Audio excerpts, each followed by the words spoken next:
Welcome to Below the Line, where we talk about working in Hollywood from the crew perspective. My name is Skid. I'm a former assistant director and your host. Quiet on the set. Today we're talking about Landman, a new Taylor Sheridan drama which just premiered last week on Paramount Plus.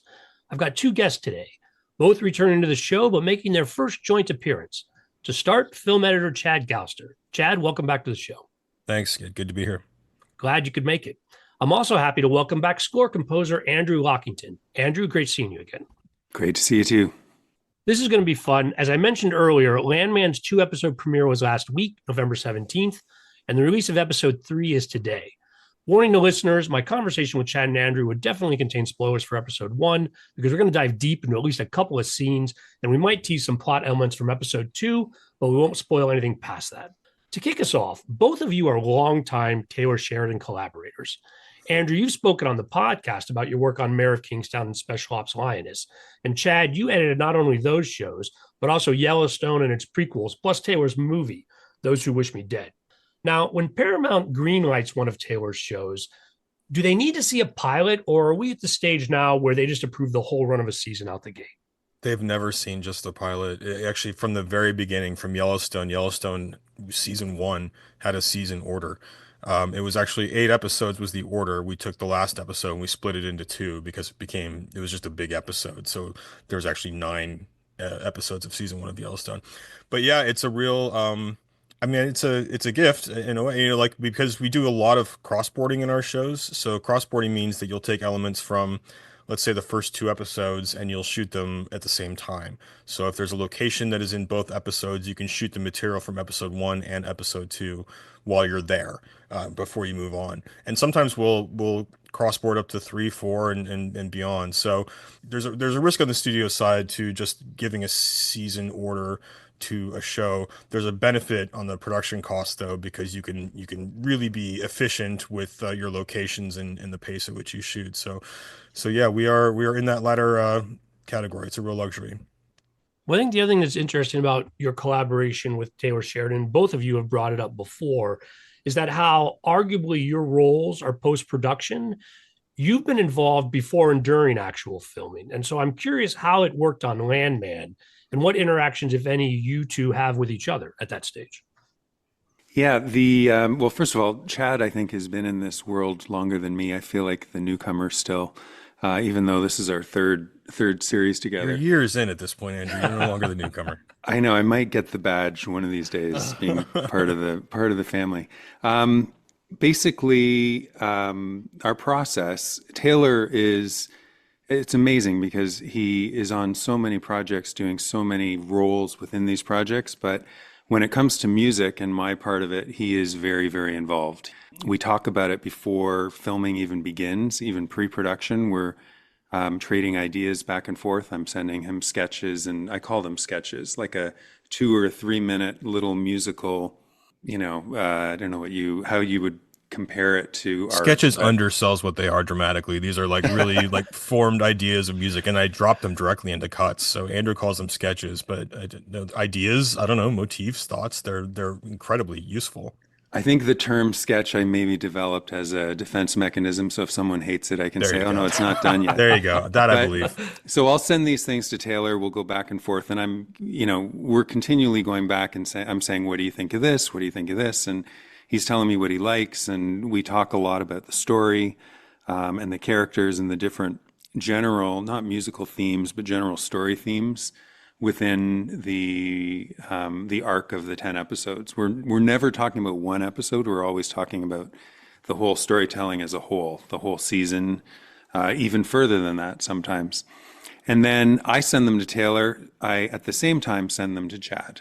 And Chad is, in my experience, has always been the editor on kind of coming up with the feel of these shows. And initially, I would say to Chad, hey, I'm sort of imagining this here and this there. And Chad's a great collaborator in that he says, no problem. Yep, great. I'll throw it in.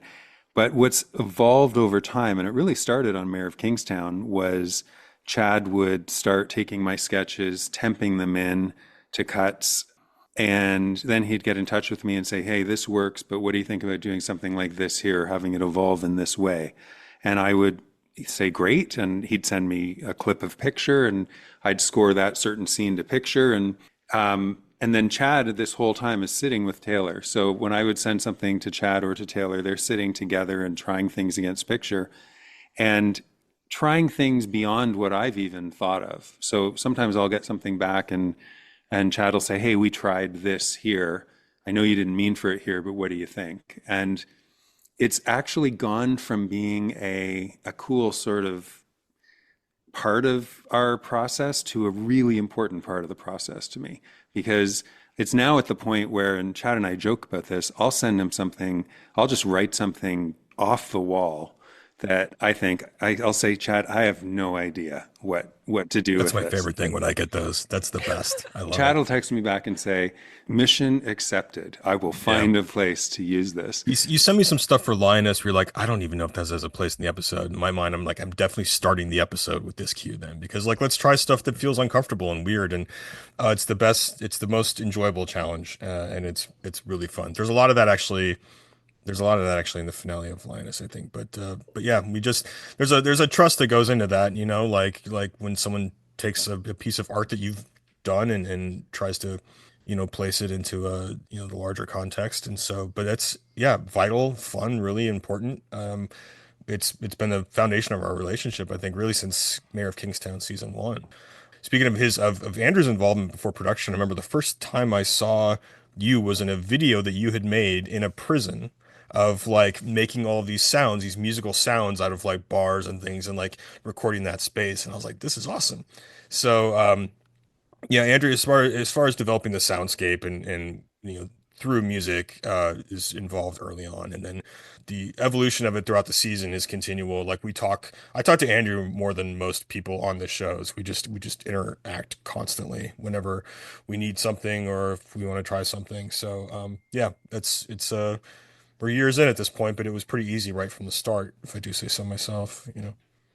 So, talking specifically about Landman and these sort of larger ideas about the approach to the show, what is unique to this series versus sort of what is Taylor's approach to television series in general? I will note that in watching these first couple episodes of Landman, I thought that they had a really large production budget. I was curious whether, when there's money being committed to a show, if that affects the work that either of you do, or you just work with whatever comes out of production and it doesn't matter if it was small or large. Andrew only does big budget stuff, by the way. We should establish that. He does.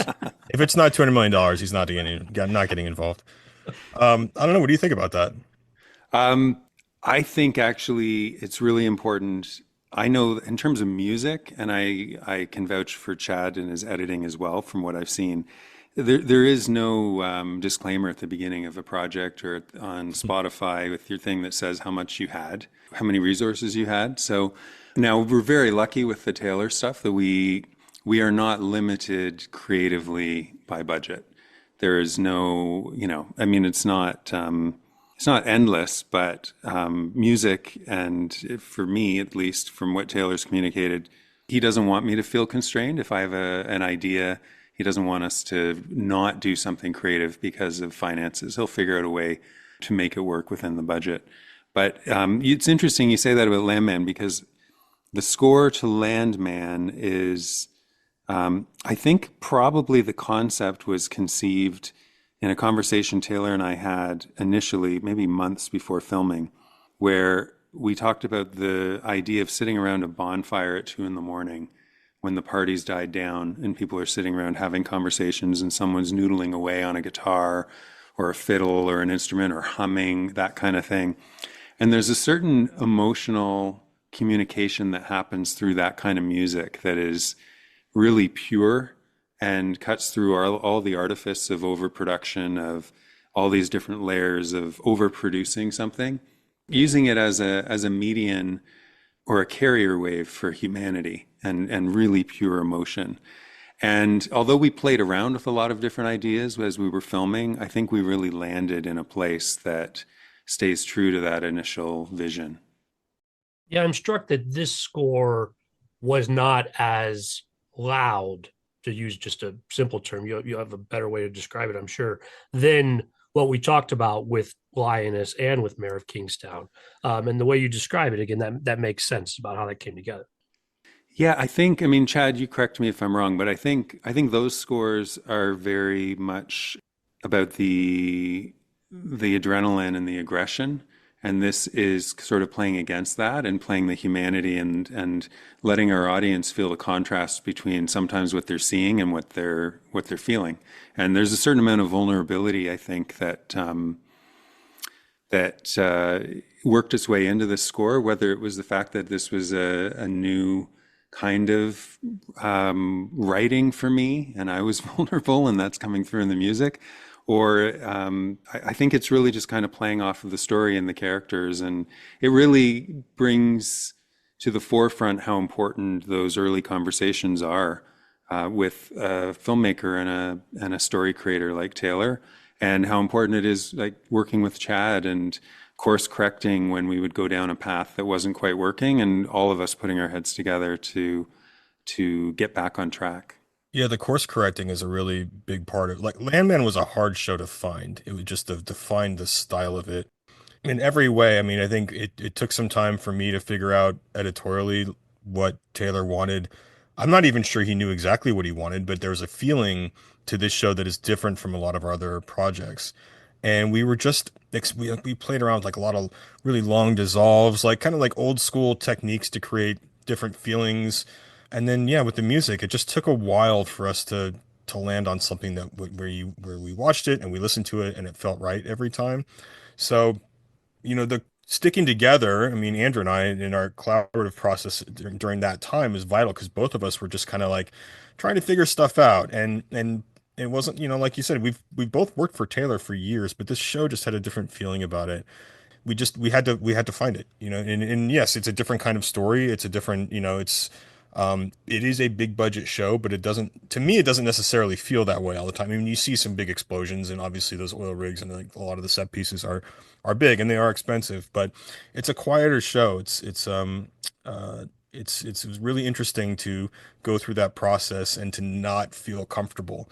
I was certainly, I don't know that either one of us felt comfortable in the early days there. It just we weren't quite getting it. And then after a while, we just kept chipping away at it, and then we got it. And we landed in a place that felt great to all three of us, to Andrew, Taylor, and myself. It was a tough one, but rewarding in that sense, because we went to a different place artistically and chose something stylistically that was very different than Kingstown or Linus, which, like you said, are kind of, big action shows, really. Certainly Linus is. Finding this show, can you give us some more guidance on that? Or as a viewer, what might not I notice, but that you're trying to communicate to me? It's a good question. Here again, it's hard to talk about it. Andrew, what comes to your mind when he says that? I guess I got a couple things. You go first. I think, when you have a show like Mayor of Kingstown or Linus or even Yellowstone, like the plots have like goals within them where characters are trying to achieve very specific things.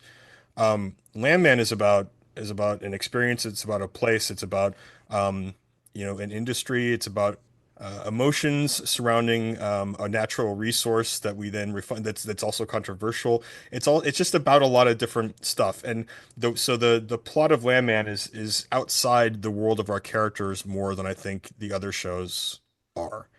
Um, I hope that makes sense. I don't know that it makes sense to you, but so we're dealing with oil as a thing and as a something that we interact with the audience. So your audience is placing themselves into this show, I think maybe a little bit differently than they would with Linus or Kingstown, where they're just following along the plots of these characters. So I think the experiential nature of it and the universal experience of this thing were hard to make concrete, like in a way that, like, okay, if we execute this way, if we edit this way, if we score this way, then that's going to create the emotion that we want in our audience, or it's going to trigger this thing that we were asking them to think about through our characters. It's as hard to talk about as it was to figure out, but like that's where it lands for me. Just as an aside to that, I remember having a conversation with Taylor where he was commenting on this oil well that or pump jack, what would you call it? I'm Pump always jack. mixing up pump jack. Yeah. So pump jack that he was on the property and he looked at the little plate on it, and it had been there for 100 years. And that started a conversation where we sort of realized that, well, this show is about present day and what's going on with Tommy and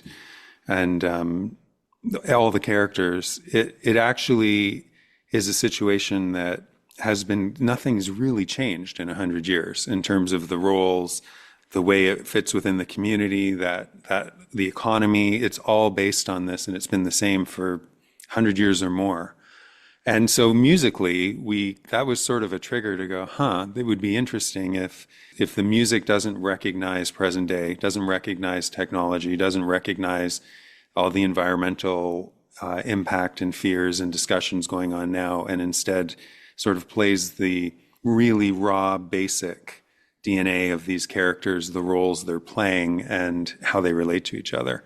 So I think that had a role in where we ended up, and with the exception of some manipulation of some pump jack metals turning into rhythms and things like that, there's very little technology in the score. I think that somehow infected the picture cutting as well. Like I think that's why we used a lot of like older techniques to try to find this show. Like I mentioned, the long dissolves. Like there's a lot of there's like some overlays and things like that, like stuff you would have done with an optical printer on 35 millimeter, and you know, we do them digitally now. But those kinds of effects, like little simple speed ups over this. I'm thinking in episode 2, I believe, with Tommy and getting ready in the morning when he goes through. So yeah, I think we were trying to go backwards in time to make things simple. And I think it was probably an offshoot of what Andrew is describing, which is this is never changing, endless technology. It's existed then, it exists now, and it will exist in the future in some form. And the debate around that is partly what the show is meant to help talk about or contribute to. But it's a very timeless thing. Another thing I noticed at the start of Landman is that there were no subtitles for the Spanish. Now, I can't recall if that's been a tradition of Taylor's approach to all of his shows, but the fact that this show, that episode 1, opened with that, I thought was interesting. I wonder if either of you speak or what that says about the approach. Yeah, it's not. It's he's willing to subtitle. We subtitled a lot of Lakota like in 1923 and 1883, 1883 in particular. So he's not subtitle averse. I think that in Landman we didn't even really talk about that much. I remember asking one day. I was like, "Do you want to subtitle the Spanish?" He's like, "No, people can figure it out." And that very simple way of describing it is actually pretty true. It's not like it's not like you can't understand what's happening. And you know, an obvious and natural thing that occurs when subtitles are on screen is people look down and they start reading subtitles. And if you just watch the story as it's unfolding, you will understand what's going on. I mean, we're not telling anything. At least if we feel that that's not the case, that is when we will have the subtitle discussion again. But I think just, you know, so many things about human action and interaction are universal. And so that was really it. It wasn't a complicated conversation, but it was certainly a choice. It was definitely a choice. It actually is, it's interesting because I hadn't thought of that, but it falls in line with a lot of what you and Taylor have done in your editing, where it's not paint by numbers. There's an opportunity or a door open for the audience to participate and put things together themselves instead of it being spelled out like the beginning of Star Wars. Yeah, well, he always talks about like just like the audience will figure out, let the audience figure out, trust the audience, you know, and also, I mean, a byproduct of that is that occasionally challenge the audience, like you know, like promote their engagement and make it something that is a little bit more active. Where okay, if I don't have the words of a language that I might not speak, then I'm going to pay extra attention to the visual cues of what's happening and watch the characters' reactions to each other. And if you do that, just as if you're, you know, when you're in another country and you may not speak the language there, but if two people are having an argument, you'll know it's not difficult. You know, there's a lot of things that human interactions that are universal. So I think at every opportunity we try to explain as little as possible, like the minimum amount that will communicate the story to you. And I think that goes to the engagement that people have in his stories. That's my feeling about it. I'm not sure if I'm right, but I think I am. Well, that's going to take us into some specific scenes on the episode. And so, listeners, if you didn't believe us before, for real now, we are going to spoil episode 1. Let's do it. Those early scenes, as we said, there's a lot of Spanish. There's no subtitles. Tommy, our Billy Bob Thornton character, is next in his truck, and it's a quiet scene with his voiceover while he's drinking beer. And then it's the first time, I think, Andrew, your score really comes into play. Both of you talked to me about how this scene comes together and leads us right into the opening titles. That music was kind of everything with that. I mean, like that piece of music and what you built was like a hugely important thing. Like it's creating the momentum of this. You have this like several pages of exposition, and so the rhythm that comes out of that to keep that moving forward was really important. And then it led to the main title, which is I think Taylor's favorite piece of music in the series. So it's funny, that scene was one where I was actually in Texas on set when they shot it. And Taylor had asked me to come down so we could do some in-person time. And I hadn't seen anything yet. So I got to spend a few days on set and get the vibe and the gait of the delivery of the lines. And the amazing thing about Taylor's stuff, and I think I've said this to you before, but you read the script and then you see it unfold either in person or in a cut, and you feel like you've seen it before because the little movie that your brain makes in your imagination is so close to what he shoots and how it all comes together. So sitting on set, I kind of had this gait and this energy of what I was thinking for there. And then I got back to my studio, and a few days later, Chad said, "Hey, I'm sending you this scene." And Chad had a few ideas as well of sort of the vibe, and sent that back, and Chad fit it in and made it work. So I don't think there was a second pass either. Like I think that I mean what is in the show is the first thing that you sent me. It just worked right away. You know, you're always trying to find a way to keep, you know, when a character's got to stop and tell you a lot of things, it's a scary situation for an editor because the thought is like, how do I keep this interesting? Now you get some leeway at the very beginning of a show, and it's the very beginning of episode 1. You also get some leeway when you have a movie star like Billy Bob Thornton delivering it for you. But getting a sense of momentum into the visuals was important, and I think music can be a crutch. You try not to have it be. Pretty unabashedly, it is a crutch right there because it is the thing that's telling us about what's happening. It's driving the energy and the momentum of that opening sequence, and then by the time we see him drive off into the sunset and the camera rises, you've learned a lot, but you've also experienced, you know, a little bit of cinema, and it's very much music and picture working together, more music than picture in my opinion. it's a good example of our process and how Yeah. it's been successful. And it's funny you mentioned the opening title because early on, one of the things I'll do is I'll send, you know, these sketches, which are often theme ideas. So I'll maybe write, you know, 10, 15 different melody theme ideas and say, here's sort of what this means and what this means and where I would use this. And the idea is that this is a little melody that I'll then do 15 variations on that and have lots of options of using that in different ways. So I'll send these little seeds of ideas to Taylor. And I sat down and was playing on guitar and humming this thing right before I was going to bed. This is like 1 a.m. And I was like, oh, I kind of like this. I'm going to send it to Taylor. And my wife was like, oh, you know, wait till tomorrow. Like maybe give it 12 hours, see if you still like it in the morning. And I thought, no, I'm going to send it. So I sent it and just said, what do you think of this as a theme idea? And Taylor immediately wrote back, yes. And I said, okay, as a theme idea? He said, no, main titles. And I said, okay, well, yeah, let me play around with it for main titles. He said, no, it's the main title theme. Like he knew, like he heard it and said, yep, that's the main title theme.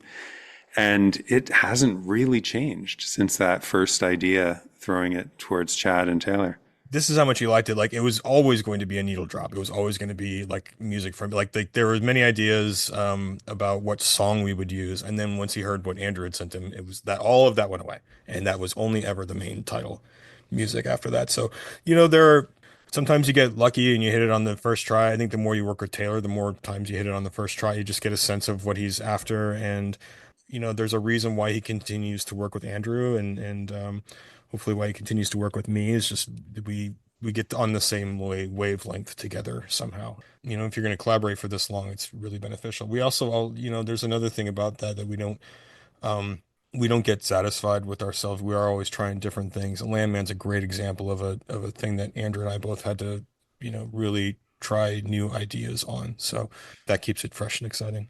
Yeah, and I think actually just to add to that is there's a security and a safety that comes with working with people you've worked with many Yeah, very times. true. Very Any true. other filmmaker, editor, for me to throw some of the stuff I throw to Chad and say, "Hey, what do you think of this?" I might get my yellow slip the next day.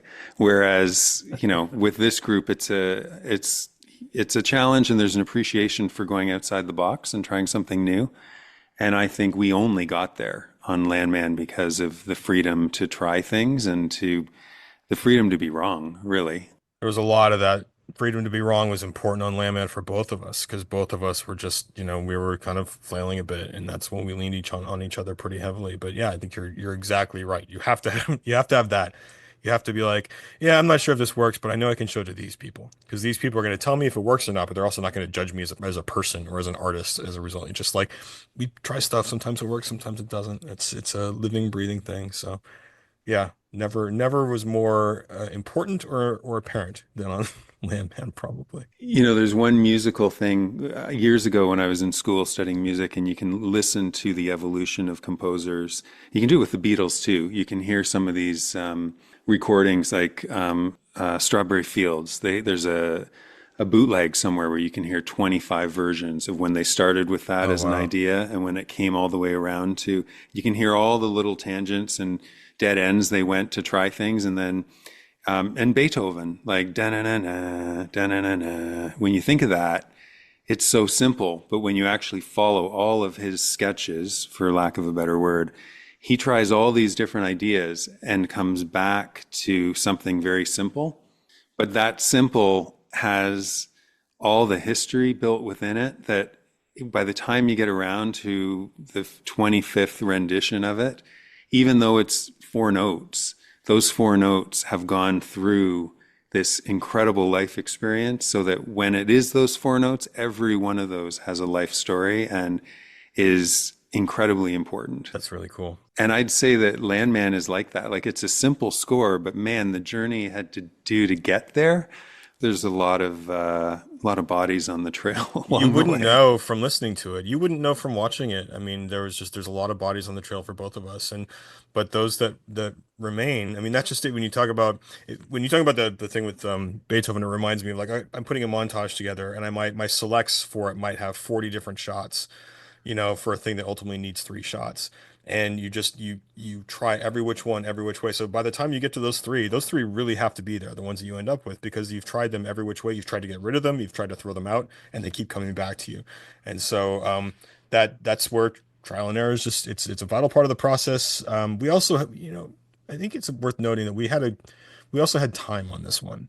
You know, we weren't up against an air date. Like we started shooting this in February and it is now November and it is just aired. But so we had a little bit of the luxury of time and we're always busy with multiple projects, so it wasn't like there were days where we didn't have to do anything, but it was just we got to chip away at it for a while and there wasn't a pressure of like we have to solve this right now immediately. It's like well, we have to solve it, but we've got a little bit of time and we could trust ourselves and our processes and get there. So that was important.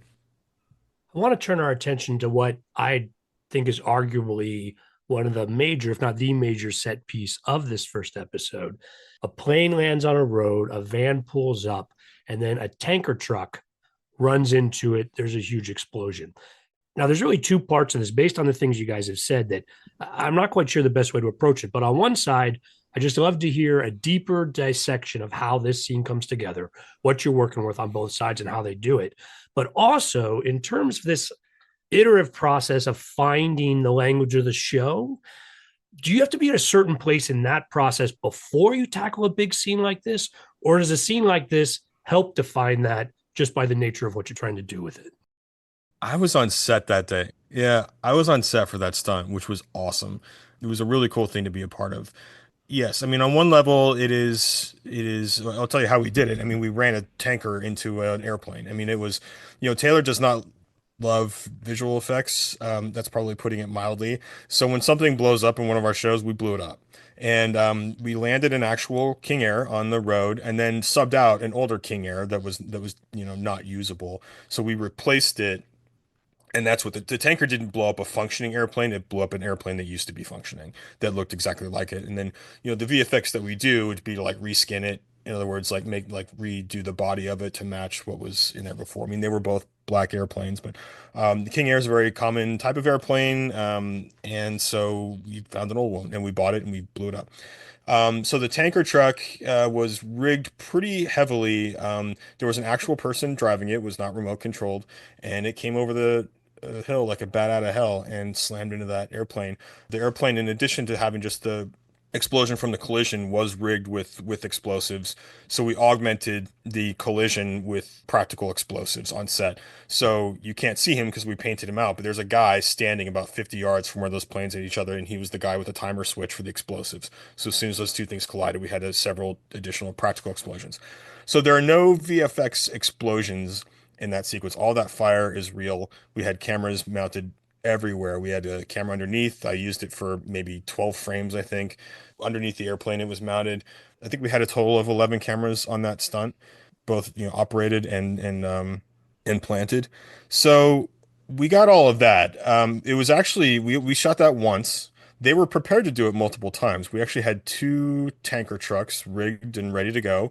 We only had one airplane, but we could have, because we were augmenting it with actual live fire, we could have done that again, and we still would have gotten something out of it that was usable. But it was one time, the truck was actually supposed to flip on its side. They had mounted about 3,000 pounds of plate metal to the right side of it, the passenger side of the truck, trying to push it over, and it didn't happen. But we were so happy with what it looked like that we didn't run it again. So that was just on that end. On the practical side, it was just a big old special effect. Now, where you get into the interesting thing about, like, did you need to know the style of the show? I think probably to finish the scene, yes, because then it gets a little weird and it gets a little slow motion, and we see the guy coming out and he's on fire.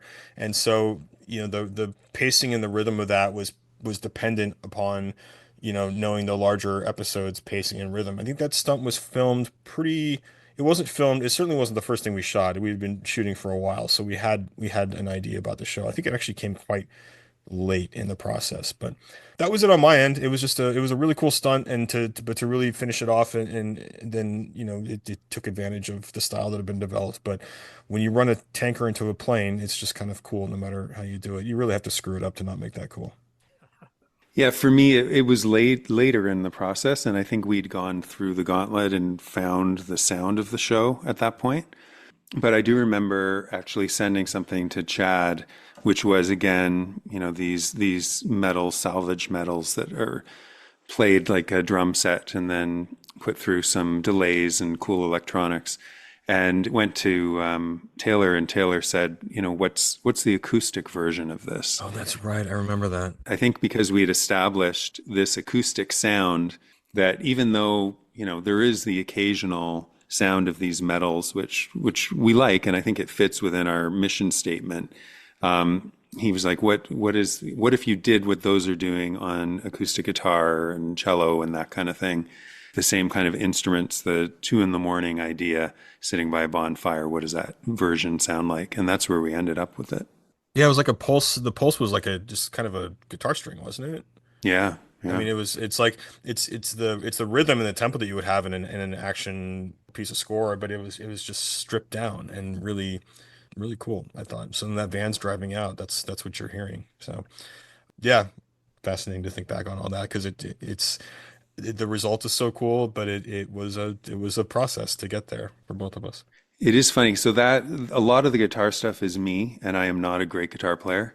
But that's a good example. I remember recording that when we were doing it for Final and bringing in an amazing guitar player to come in and play it. And unlike me, every time he hits that note, they sound exactly the same. Yeah. And for me, because my fingers aren't perfectly tuned for playing guitar and I'm imperfect in so many ways, every strum had a slightly different sound to it. And that's actually kind of true for the whole score. Like there's a lot of elements where I would sort of literally sit at 2 a.m. and play something and hum something, and and do my very human, flawed version of it and bring someone in to do it properly. And it just didn't quite have that sound to it. Yeah. It's funny, I've been this score is actually recorded at Abbey Road. The orchestral elements for all of Taylor's stuff that I do, we record there. And you get to hear a lot of stories about the Beatles. And when you actually go back and listen, by today's standards, all those songs wouldn't pass. They wouldn't pass the production test because there's things that are out of tune. There's little noises. There's little finger squeaks. There's notes they strum on bass that don't sound because their fingers too close to the fret. But that's part of all the magic that makes them amazing. So I think that's all the humanity, and that's all the little bits where you have those little burrs that aren't sanded off the corners, and they end up becoming a really important part of the fabric of the emotion of the piece. So I'm definitely not comparing myself to the Beatles, but I think you should. That philosophy definitely came into play on this score, and there's a lot of there's a lot of those sounds and breaths. The cello player I use takes a big breath before he plays a note, and that's just his style, and those breaths are all over this score. It's part of what makes like practical effects more interesting than visual effects. There's going to be mistakes. It's going to be a little rough around the edges, but that's what makes it feel real. And it's not a thing. When you talk about the Beatles, like I never would have been able to like put my finger on that, but now that you say it, I can think in my mind of a couple songs like, oh yeah, there's like a little squeak there on the string or something. And your audience doesn't have to know why something feels authentic. They have to know that it does. And I think that's the goal of all of us to do this, is in a very artificial medium, try to make things feel real and sound real. And Taylor's a good partner in that. There's another scene in that first episode, or series of scenes, around the football game where it's not as specifically focused as the explosion that we talked about before, but there are these elements of the players on the field and the sound of the band, and then how our characters weave their stories into it. Talk to me about your approach to those series of scenes. A real football game. It was a real spring game in Texas that we shot at. I was not there for that one, but about halfway through, there was an absolute deluge that cleared out a lot of our extras. Like people just weren't into hanging out for it. So, we had the crowd of people that were there just to watch a football game because their kids were playing in it. And then we had a bunch of people that we had brought in. So yeah, we just shot a football game. All that stuff is real. Those people are real. The band was real. They were there. We recorded them, not perfectly by any means, but we recorded them and we used that audio. The stuff that I'm using there, at least in the offline, was that band from that night. And then we brought in Billy Bob and some of the other actors. And when we were turned around, you couldn't see the crowd. We did all that stuff later after the game was over, and we didn't need them anymore. But we shot them in and amongst that crowd of real folks as much as we could, and just had, the movie extras and the people saying lines in and around it. But yeah, it was an actual event. And in those games in Texas, the spring game, it's the offense against the defense. It's a team playing themselves, but man, you'll get a turnout like it was opening night of the football season. That's just, that's how that works out there. So a cool scene, and it was important to him to capture that authentically. And Andrew, when they're recording the actual band playing, does that come back through you, or do you have something to suggest before they start about what they play? Or honestly, is it just you get what you can from a high school band? That actually does not fall under my responsibility. So we have an amazing music supervisor on all of these shows, Andrea von Forster, and that would have fallen under her responsibilities. Yeah, she has to clear the song. I mean, she talks. I think she talked to the band director and saw what they were going to play, and so she's responsible for making sure it's all clearable. You can clear the performance because you can get that signed off on by the performers, by the kids or their parents in this case. I'm not sure what we had to do, but then it's just the publishing, the actual songs themselves. So I don't remember what the songs were. I just remember that I cut them together using what we had, and then it kind of stayed. It didn't need to sound perfect. It needed to sound just like as in the environment of this football game. And it's, again, it just needed to look and sound like a real event. And because it was, it did. We put Billy Bob Thornton there.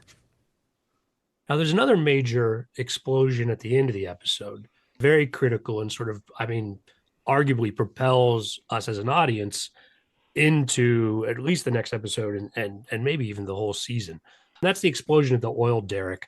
Similar to what we talked about before, how does this come together from both of your perspectives? I had the music first, and I made a sequence that fit that music. That is what happened there. Is that I was right? taking one of Andrew's quote unquote sketches, which are these lovely pieces of music. And when I heard I heard this one of the sketches, and I was like, oh, I know how I'm going to do the ending now. And that's the truth. It just, I mean, you'll notice it, like the explosion happens, and then the sound of production just goes away, and then we're just hearing the music and this huge fireball and this very violent thing, but experience to this beautiful piece of music. So that was my side of it. How'd you write that piece of music, Andrew? I mean, it's beautiful. So I have so Taylor had said to me, he wanted me to play around with harmonica ideas and manipulating harmonica sounds.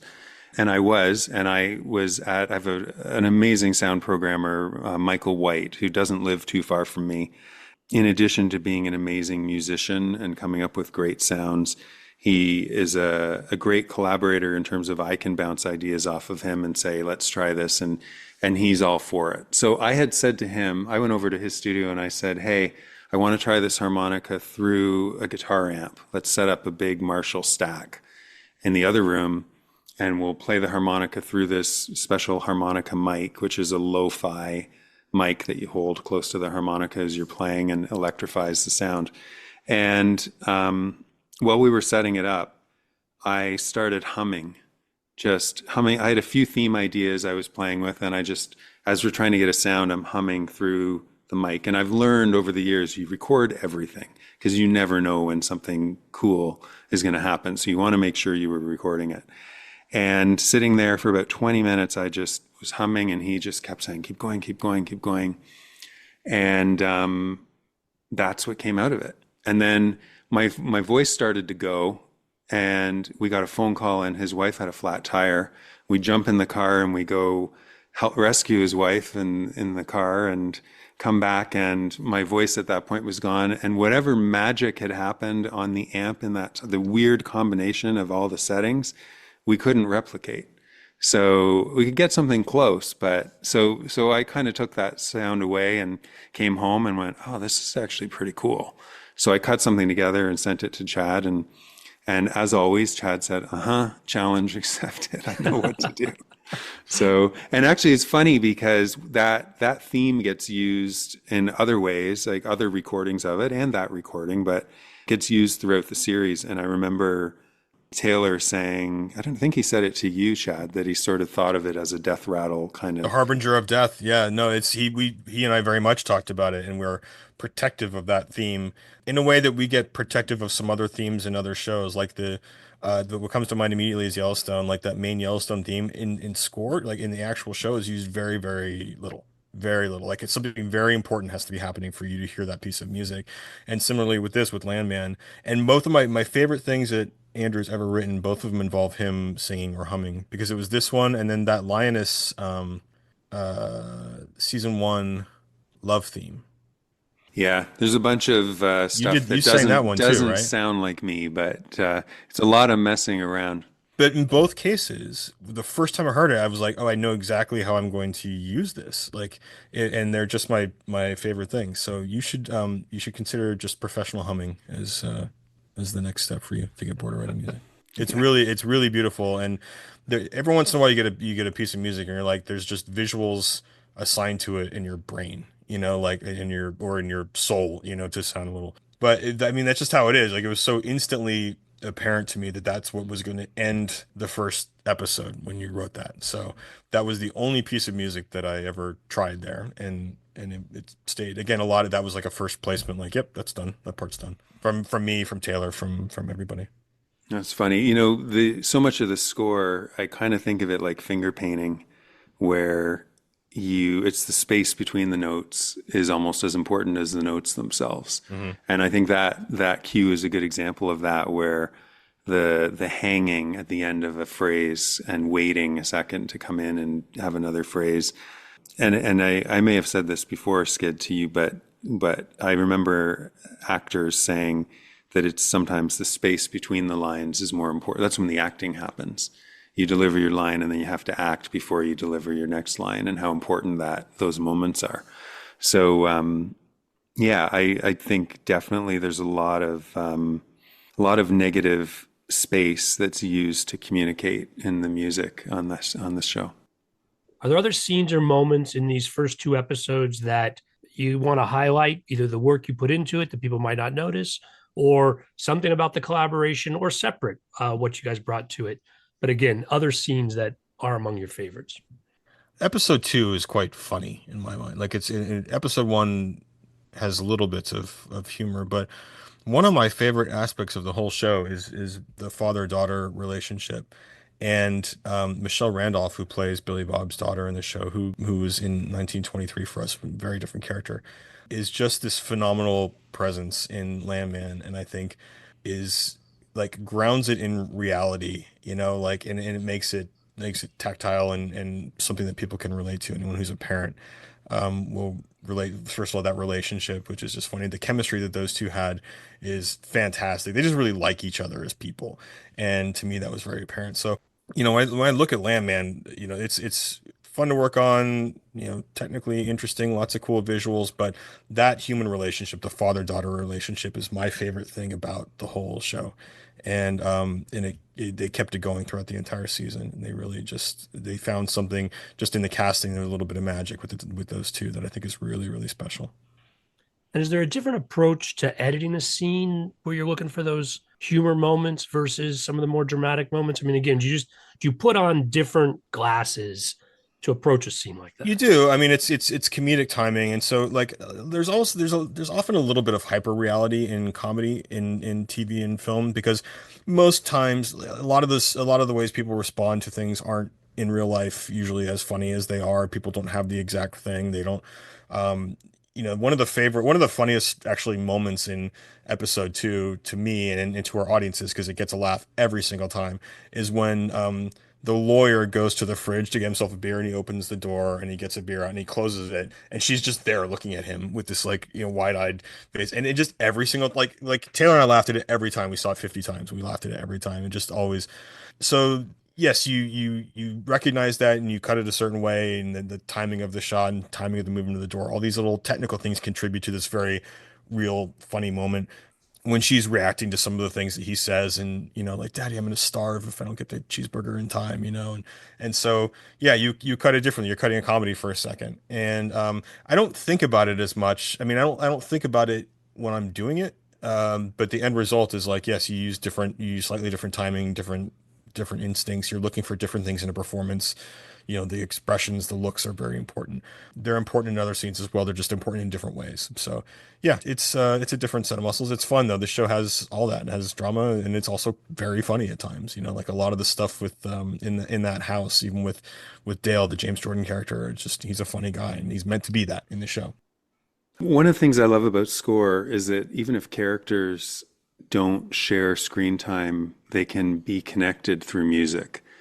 And in a way, a book can do that. A narrator in a book can connect characters who never meet or who rarely interact.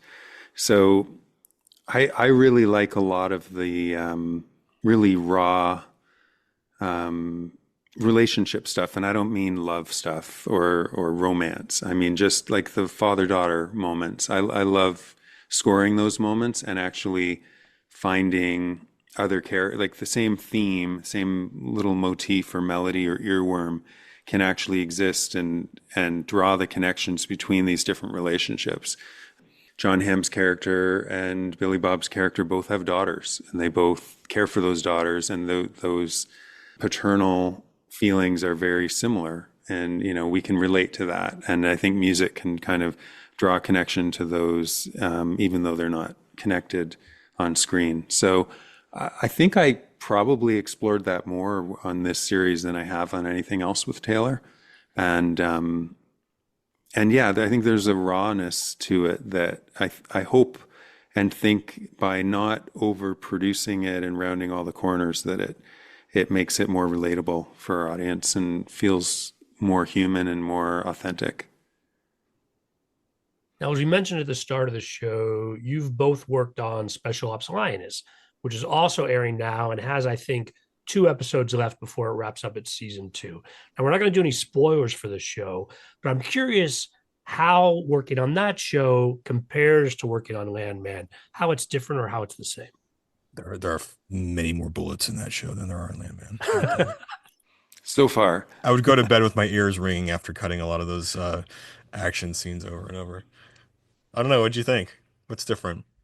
Our process is very much the same. It's the same. Yeah, it is the same. It's the same idea of throwing. I mean, here's a scene, like here's a sketch. Let's try to see if these two things go together. Let's try to put stuff that doesn't feel like it belongs together and see if we come up with something interesting. Yeah, we still talk a bunch and work together. So yeah, and it's interesting thinking about it because I'd say half the time it's me throwing stuff to Chad, or more than half the time, and him finding a way to use it. And then I also get scenes like Chad will say, "Hey, I'm sending you something. I don't know what to do. What I don't know that we have anything for here. What do you think?" You know what's interesting, Andrew, is like in addition, like I'll send you something when I think I do know what to do and it's boring to me. You know, or like I could do it this way. I know this would kind of work, but I really want to get your opinion and get something fresh. And if I could temp it with the cue that works and move on, but like let's get Andrew's idea and something different. So yeah, it is a two-way relationship with us. But that to me, that's the greatest value in it. What's really cool about that happening too is I'll write something bespoke for that scene in the early stages, and everything ends up being bespoke because as things get edited, you go back and you take another shot at it with that theme in mind and kind of score it from that point and finesse it and make it work. But sometimes when Chad will send me those scenes, I'll write something to it and it'll be a whole new avenue or a whole new theme or a whole new sound or an idea that ends up being relevant in a whole bunch of other places. And, you know, I'll send it back to Chad and he'll say, yeah, I used it there, but I also used it in this episode, in this scene. And it takes me down this whole new path that I might not have, likely wouldn't have gone down without this. So working with Chad and Taylor like this, and Michael Friedman as well, who's another director and producer on the show, we have this kind of think tank. And it reminds me so much of being in a band where you get to bounce ideas off somebody and it's a really safe place, and you come out of the room and come out of the studio with something way better than if you'd been on your own. It's a luxury of like, you know, you can make a show and you just send it off like, all right, it's going to get scored, and then it comes back and it's got music under it and off you go. But being able to like have it evolve and continue to grow and live and breathe the way that we're able to do it is a luxury and also just a lot of fun. Like the musical part of our process is just some of the most fun that I have on our shows. I hope what the audience gets out of it is just something that feels like it's fresh and is evolving all the time. So, and again, without being able to say that, just a feeling that they get, you know, like people don't have to be able to articulate these things back to you, but I hope our shows feel fresh to people and genuine. And I love the idea that you're contributing to the feeling of the world, and that, you know, that my music might influence how Taylor and Chad put a scene together. The fact that Taylor likes to talk about it before, like he'll write the script, send me the scripts and say, let's talk music, and nothing's been shot, you know, sometimes it hasn't even been cast completely yet. So it's really cool to sit there and actually write broad stroke theme ideas for something. And I, you know, Taylor is like the oracle. He knows what it's going to look like when it's done. And you're trying to glean any information you can from him to contribute to his vision. You're not trying to change his vision in any way. You're trying to kind of accommodate and realize sonically what he already has in his head and how he wants to feel. So being a part of it so early on is a privilege to be a part of this team and to get to work with Chad. Again, I often get, as he said, I work on something, sometimes you get a cut and they say it's done. Whereas I can say to Chad, oh, hey, here's the music for here. Can you give me an extra 20 frames to get around the phrase one more time? Yeah, of course. But I actually don't even need to say that half the time, because Chad, coming from a musical background as well, knows, hey, I'm going to go longer so I can finish this phrase out. And it feels like, a really cool jigsaw puzzle where the pieces are meant to fit together instead of having to make accommodations and shorten the music or change the music in some way because there is no flexibility on the other side. Yeah, we're both open to change. You have to be, I think, to really have a rewarding collaborative relationship, you just have to be open to that. And we both are, and it's not, it's easy and instinctual. It's because we, trust and respect each other as artists, I think. And that's, so there's never questions. Like if you need something, yeah, I'll do it. If I can make it work and make that change work, I'll absolutely do it. And it goes both ways for sure. Well, here at Below the Line, we're always interested in talking about collaboration. Really appreciate both of you sharing the details about how you work together on these shows. On that note, we'll call it a wrap. So much fun. Thanks, guys. Thanks for having us, man. You know what? It's a great excuse for me and Chad to hang out. That's right. So We don't get to see each work. other much. We saw each other at a premiere party a few weeks ago, but usually, I mean, we're in different countries and far apart. So yeah, it's good to see you. I am happy to bring you guys together. There you go. Anytime. You brought us together. Anytime that works for you guys as well, just let me know if there's something to talk about. Sounds good. Listeners, I always appreciate your feedback. You'll find my contact info on our website, belowtheline.biz. That's B-I-Z. You'll also find past episodes and links to all of our social media, so please check it out. Now, we mentioned Lioness Season 2, which is wrapping up in a few weeks. And of course, Landman is going to have 10 episodes total. For both of you, anywhere else listeners should watch for your work? You can watch Yellowstone, and we're very proud of this season. So that's the thing that I would ask you to watch of mine. Yeah, right now my focus is in these worlds. So Lioness and Landman is a great place to hear what I'm doing. In Kingstown, I cut season 1 of Kingstown. Andrew scores the whole series still, so that is a show that continues to do very well. I mean, like Chad, I love it. I love being a part of all these different worlds, and they really feel like I have 3 kids in real life, and I feel like I have 3 kids in this world as well. So they're all very different, but I love them all equally, and I love spending time with them. Thanks again, guys. Thanks, man. Good to talk to you. Thanks, man. Cheers. Closing credits, thanks to Curtis Five for our music, John Juan for our logo, and to all of our listeners, I appreciate you. The Below the Line logo is available on t-shirts, mugs, and stickers at redbubble.com. Please rate us wherever you get your podcasts and tell your friends. Thanks again from Below the Line.